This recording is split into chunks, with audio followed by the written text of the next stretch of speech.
Simulado 156 de legislação de trânsito para você que nos acompanha aqui no canal, você que está estudando para tirar a primeira habilitação, concurso público, algum curso na área de trânsito, está só testando seus conhecimentos, está no lugar certo.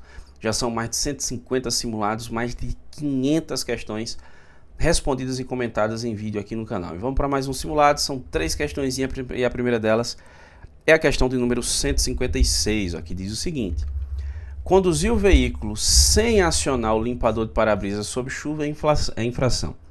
Essa é daquelas, né, que é do leve, média, grave e gravíssimo. Que, como eu já falei em outros vídeos, se você acompanha, você já deve ter ouvido essa explicação. É o seguinte, eu não tenho uma fórmula mágica que você vá aplicar em todos os casos. Se for uma determinada circunstância é gravíssimo, se for assim é grave. Cara, não tem. Não tem. Realmente é lendo, é estudando, é pesquisando. E essa nem é das infrações mais comuns, né? Acho que ontem, antes de ontem, de quando eu estou gravando, né? Eu até dei uma entrevista para uma rádio aqui da cidade, falando exatamente sobre infrações que alguns condutores cometem na chuva. Que é o caso, por exemplo, de deixar de acender a luz baixa do farol quando está chovendo. É o cara que arremessa água, né, no pedestre. E citei essa também, do cara que não liga o limpador de para-brisa na chuva, que é infração. Essa infração está prevista aqui, ó, no artigo 230, inciso 19 do CTB. Trata-se de uma infração de natureza grave, são 5 pontos no prontuário, uma multa de R$ 195,23 e você liga o limpador, né? Então a resposta correta dessa primeira questão do simulado é a resposta alternativa de letra C, beleza? Bora para mais uma, né? Vamos lá para a questão número 517. O 517 é a seguinte, a questão é a seguinte: Pedro emprestou seu veículo a um sobrinho que não possui habilitação. Olha, Pedro emprestou seu veículo a um sobrinho que não possui habilitação, que apesar de inabilitado, conduziu o veículo com segurança. Por que esse com segurança é importante numa questão? Para você avaliar o crime, tá certo? Por isso que esse tipo de expressão aparece em questões como essa. É para você levar em consideração na hora de se atribuir o crime. Quer ver? Ó? Nesse cenário, houve algum crime de trânsito? Tá vendo? Nesse cenário, houve algum crime de trânsito? Por isso que tem essa questão aí do conduzir com segurança, né? Olha, vamos lá. Vejam só.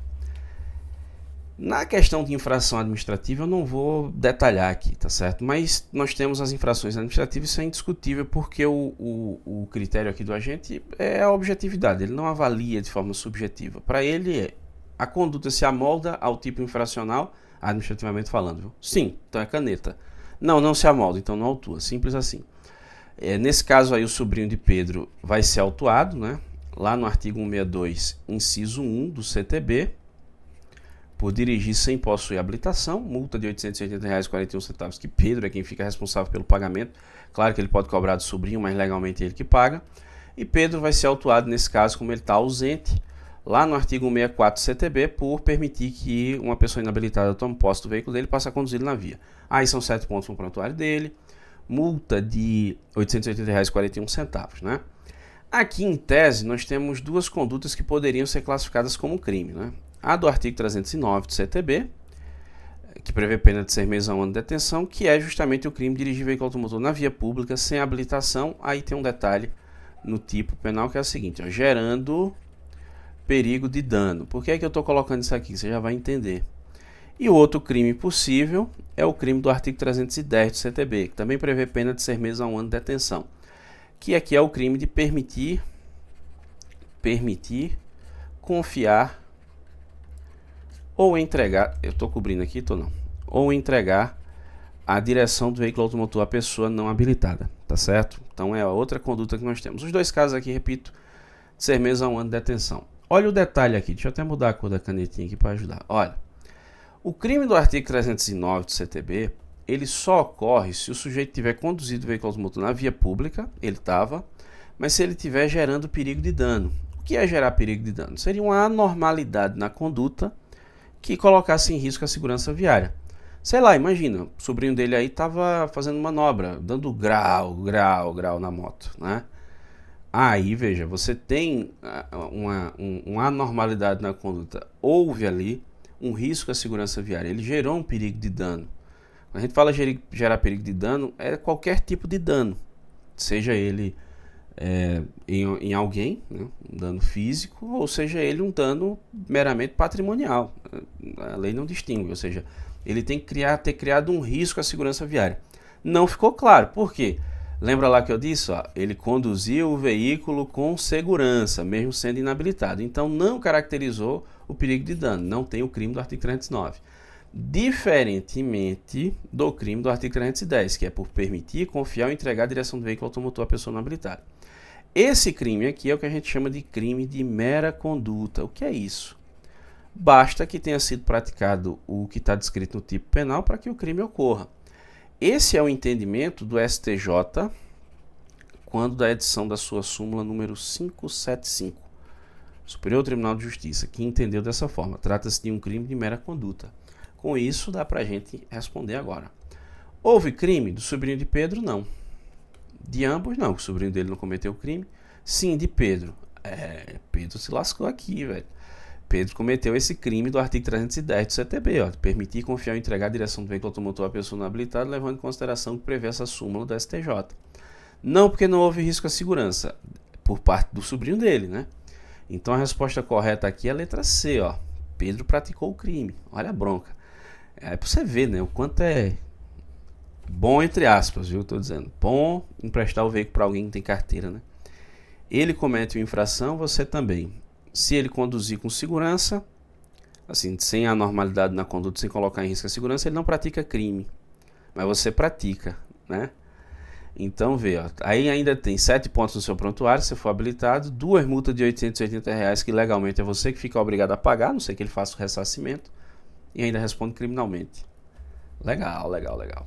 Tem cara que ainda empresta, bicho. Ô, rapaz, olha. Vamos para a terceira e última questão desse vídeo, que é a seguinte, ó, questão número 518. Questão número 518.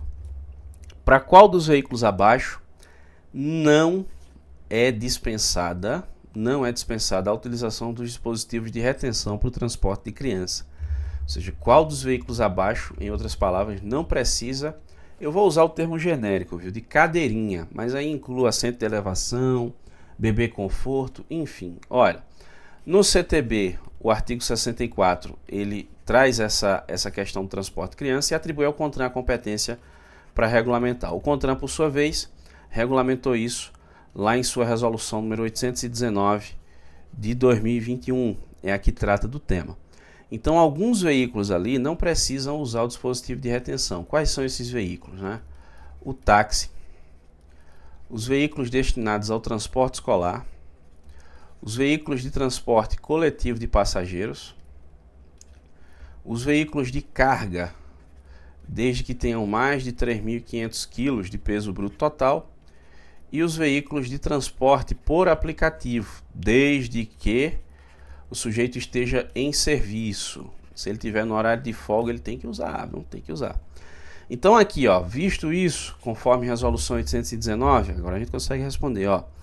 Qual dos veículos abaixo não é dispensado? Os fabricados há mais de 10 anos. Já lascou aqui, né? É ele, né?